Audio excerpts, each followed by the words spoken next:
Oiê! O Em Busca da Rotina Perfeita está de volta.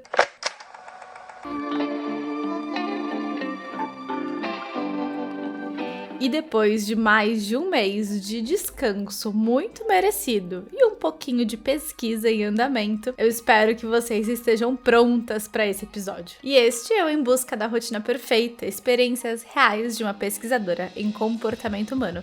O meu nome é Julia Testori, @JuTestori, e esse podcast surgiu para conversas que não cabem em alguns segundos de stories. Esse projeto foi o meu grande acerto de 2024 e agora ele tá de volta em 2025. Caso você não esteja me acompanhando em vídeo, saiba que eu estou em um novo cenário, um cantinho da minha casa especial para te receber, e esse episódio tá recheado, completo de tudo que eu imagino para 2025. Ele iria se chamar o meu blueprint para 2025. Eu não sei se vocês têm essa referência, mas quando eu penso em blueprint, eu já logo imagino aqueles mapas bem do Cartoon Network, de planos para dominar o mundo, ou sei lá, para fazer alguma artimanha. E é assim que eu comecei a pensar no meu ano. Com um plano, né? Com um mapa, talvez. A tradução correta seria uma planta baixa, mas tem coisas que funcionam no inglês, não me julguem por isso. Mas de qualquer forma, muito além do que o meu mapa, o meu blueprint para 2025, esse vai ser um episódio com tudo que eu refleti durante esse meu recesso sobre o que eu imagino que vai acontecer neste ano de 2025. Ele vai ser um misto de tendências pro ano, um misto de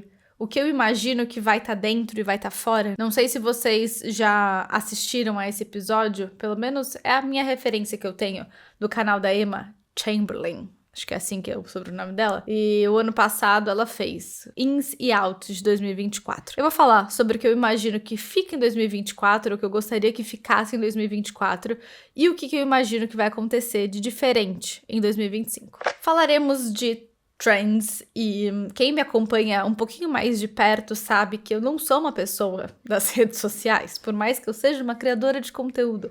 Eu não sou uma pessoa que tem TikTok, que tem Twitter, e o que eu recebo em 15 minutos que eu acompanho o meu feed do Reels do Instagram, coisas que aparecem, sei lá, meses depois de terem aparecido no TikTok, mas faz parte também dessa minha profissão enquanto pesquisadora em comportamento, entender um pouco sobre tendências de comportamento. E além dessas minhas pesquisas de reports que são lançados, né, no fim do ano, na virada do ano, tem a minha percepção, o meu olhar, que vale simplesmente como a minha percepção. Então, enfim, vamos ver o que vai sair desse episódio. E pra gente começar, falaremos de um tópico polêmico. Vou começar com ele pra gente logo tirar esse band-aid de vocês já estarem na mesma página do que eu. Em 2024, e talvez desde 2020, mais ou menos, quando uma enxurrada de livros sobre hábitos ocupou todas as prateleiras das livrarias e as prateleiras de autoajuda, essa pareceu ser a salvação para vidas repletas de preguiça, de falta de disciplina,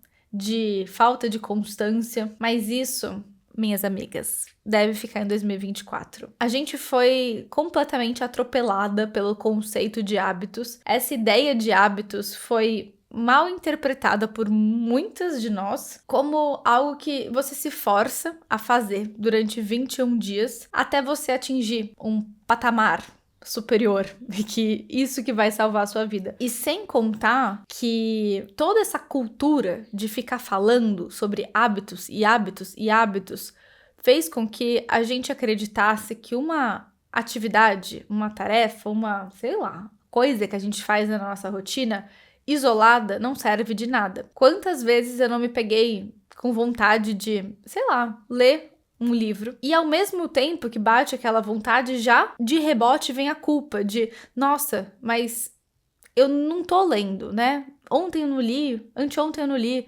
tô tentando ler e não tô conseguindo inserir isso na minha rotina. Ou então, depois que eu tenho uma sessão de leitura, já vem aquela culpa por não conseguir manter essa constância pelos próximos dias. E é óbvio que para muitas dessas atividades, que a gente chama de hábitos, realmente o resultado ele só vai aparecer depois de muitas sessões daquilo.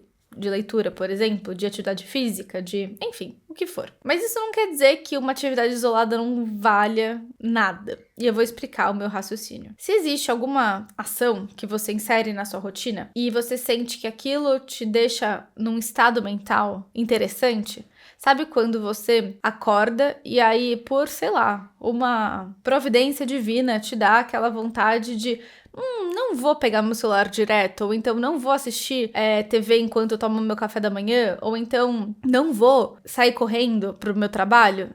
E aí você dá uma pausa. Esses momentos, eles são raros, mas eu acho que eles acontecem, porque eles acontecem na minha rotina, mesmo ela sendo às vezes mais caótica do que eu gostaria.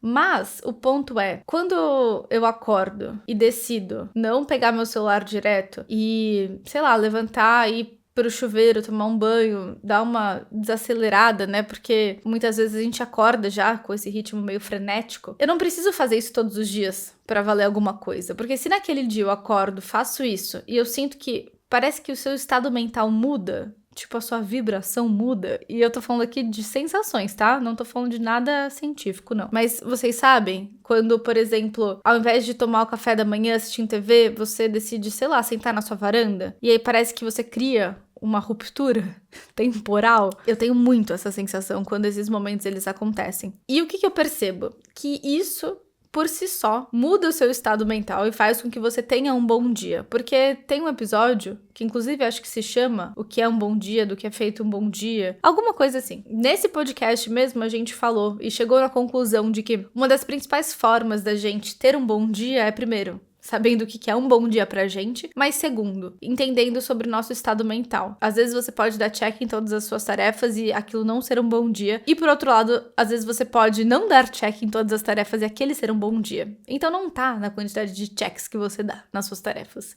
e sim no seu estado mental. Se você tá animada, se você tá alegre, ou então se você tá triste, ou se você tá sem muita confiança, isso afeta muito o nosso dia. E sem contar que essa sensação de que uma tarefa isolada não vale de nada, e eu tenho enxergado muito esse movimento pra 2025. Eu tenho muita certeza de que em 2025 os hábitos, e não os hábitos em si, mas essa cultura de falar muito e apoiar muito nos hábitos vai ficar um pouco para 2024, enquanto que talvez 2025 seja o momento da gente estar mais presente no agora, e não se importar tanto se você vai fazer aquela tarefa amanhã e depois de amanhã e depois de amanhã, e se você vai ter a constância de um ano daquela tarefa que vai te gerar aquele benefício futuro.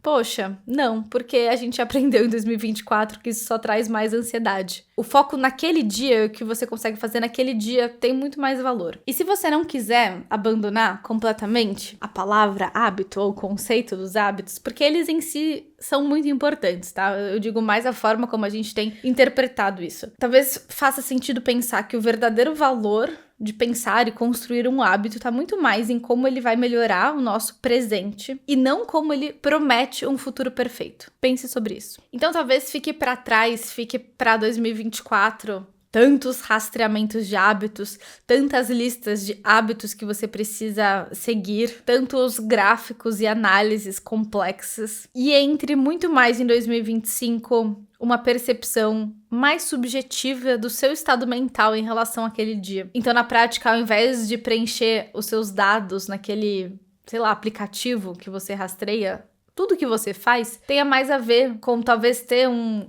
journal, ter um diário de bordo, um diário de pesquisa. Durante o meu mestrado, lidei muito com isso, com o meu diário de pesquisa. Tentar explorar um pouco mais esse lugar de autopercepção e o que te traz um bem-estar, o que te deixa um pouquinho mais feliz. E não exatamente quantas horas você está dormindo ou quantos litros de água você tomou. Eu acho que a gente ficou muito obcecada com isso em 2024. E por aqui, eu tenho tentado durante esse recesso aplicar esse momento de descarregar um pouco as minhas ideias nesse meu diário, e fui muito inspirada pela Tamara, que eu trouxe aqui em um dos episódios passados, um dos episódios do final do ano passado, com o livro que ela lançou e rodou bastante por aí, que é o livro Nós, que são relatos da viagem. É como se a gente pegasse esse diário dela e pudesse acompanhar a viagem que ela fez. Deixo muito como recomendação esse livro. Bom, vamos ao próximo tópico. Nos últimos anos, esse setor de wellness, de bem-estar, cresceu absurdamente. E eu tenho lido muito sobre isso,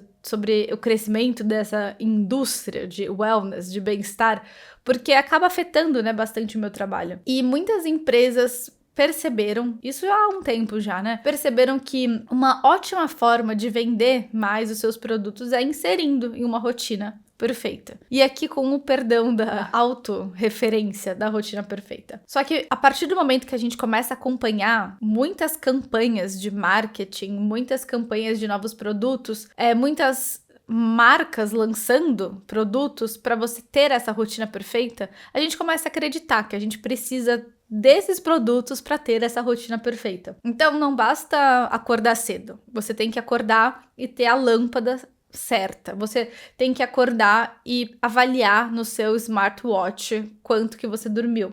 Não adianta você só acordar cedo. Você precisa fazer o seu ritual matinal com os seus produtos de skincare mais recomendados pelas blogueiras ou influenciadoras que você segue e tomar aquele seu café super faturado, que inclusive falaremos um pouco mais sobre isso. Mas a gente quebrou a cara. Se você buscou algum desses produtos e não conseguiu atingir a rotina perfeita, você quebrou a cara. A gente inseriu um monte de coisa na nossa rotina e percebeu que isso não é o suficiente pra gente ter uma rotina perfeita. E não só em relação a produtos, porque isso daí é um ponto importante de 2024, eu acho. Mas também na rigidez, na totalidade em que a gente lida com os nossos objetivos. Então, não basta ir à academia e treinar. Você tem que fazer um treino completo. Não basta fazer uma pausa significativa para almoçar e ter o seu almoço com calma. Você tem que comer aquela marmita que você preparou no domingo e que tem ingredientes orgânicos da feira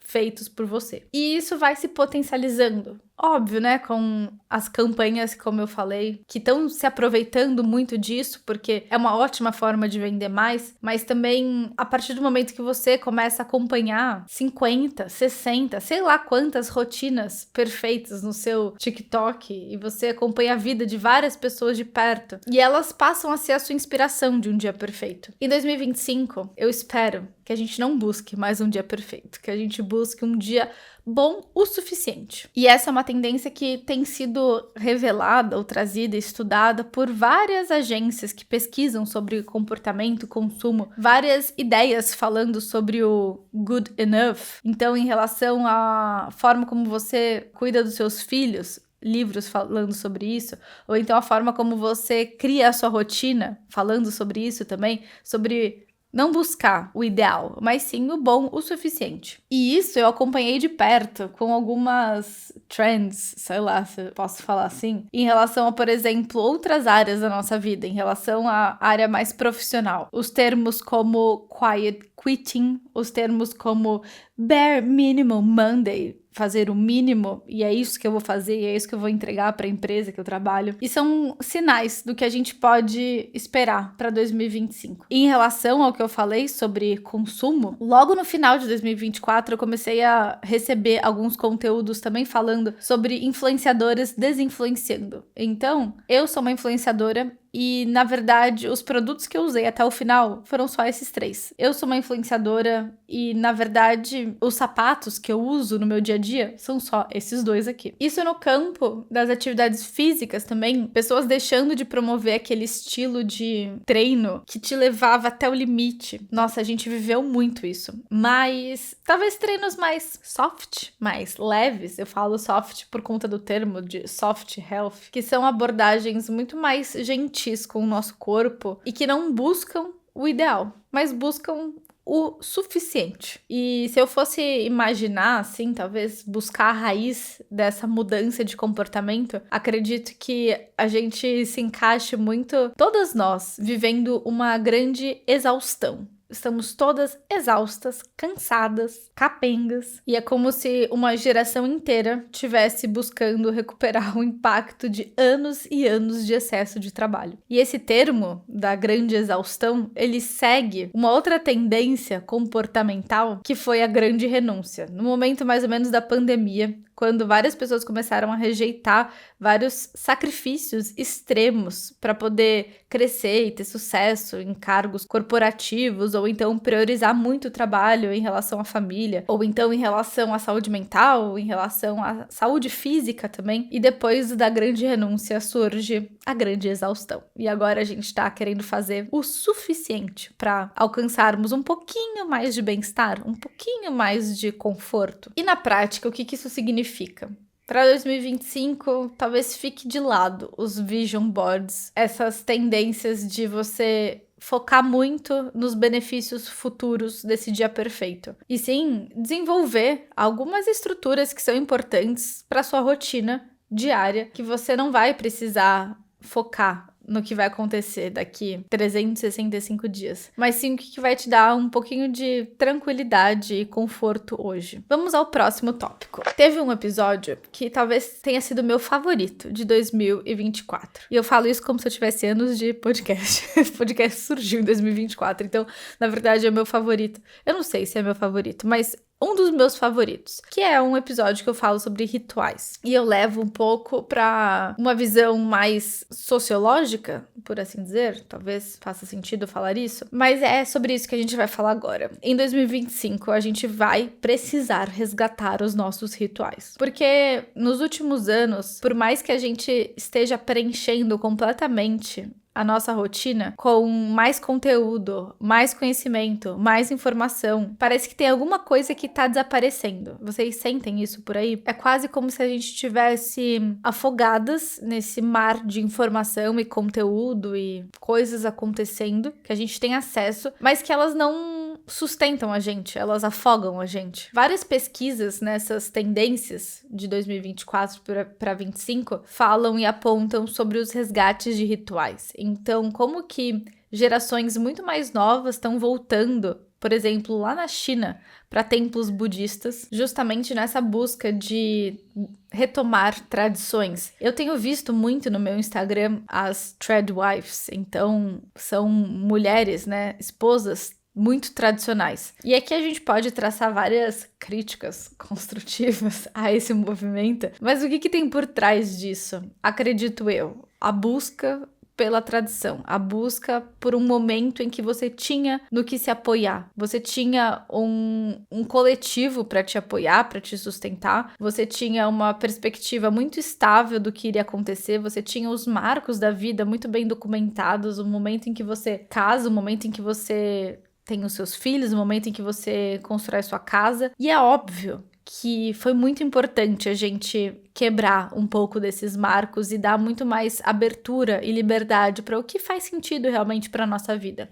Mas, por outro lado, inundadas com muitos conteúdos, informações sem muita base e sem muita perspectiva para o nosso futuro, acho que a gente ficou um pouco sem saber para onde a gente está indo. E sem contar que desde a pandemia os índices de solidão cresceram muito e a taxa de amigos próximos que a gente tem diminuiu bastante. Nesse episódio sobre rituais eu recomendo um livro que se chama Reencantando o Mundo, da Silvia Federici. E essa ideia de encantamento, ouçam esse episódio, ele tá realmente muito especial. Mas essa ideia de reencantamento é justamente a busca por tradições ou a busca por relações comunitárias e como que isso tem muito valor na nossa vida. E eu vejo muito isso acontecendo em 2025. A gente buscando formas de se relacionar com o coletivo. Eu já comecei o ano em vários grupos do Gym Rats e é óbvio, né, que a gente faz isso para poder se manter ativa com a atividade física. Mas mais do que isso, você cria conexões e você cultiva essas relações sociais. Porque, sinceramente, as redes sociais que realmente têm essa função, elas não ocupam mais essa função na nossa vida. Ou pelo menos, essa é a minha percepção, assim. Eu não uso meu Instagram pra conversar com os meus amigos. Eu uso pra ficar vendo vidas aleatórias. Já essas pequenas comunidades que vão surgindo, como eu falei do Gym Rats, ou sei lá, aplicativos de corrida, ou então, no meu caso, o Clube Rotina Perfeita, que é o clube com as minhas sócias, sócias e alunas são refúgios nesse mundo que a gente tem muita dificuldade de estabelecer essas conexões. E aproveitando que eu vou fazer esse gancho, caso você queira repensar o seu 2025 e não criar um vision board ou traçar as suas resoluções de ano novo de uma forma super tradicional, mas sim entender objetivos e sonhos autênticos e como criar uma rotina para se aproximar desses sonhos, mas lembrando de tudo que eu tô falando aqui, da importância de você sentir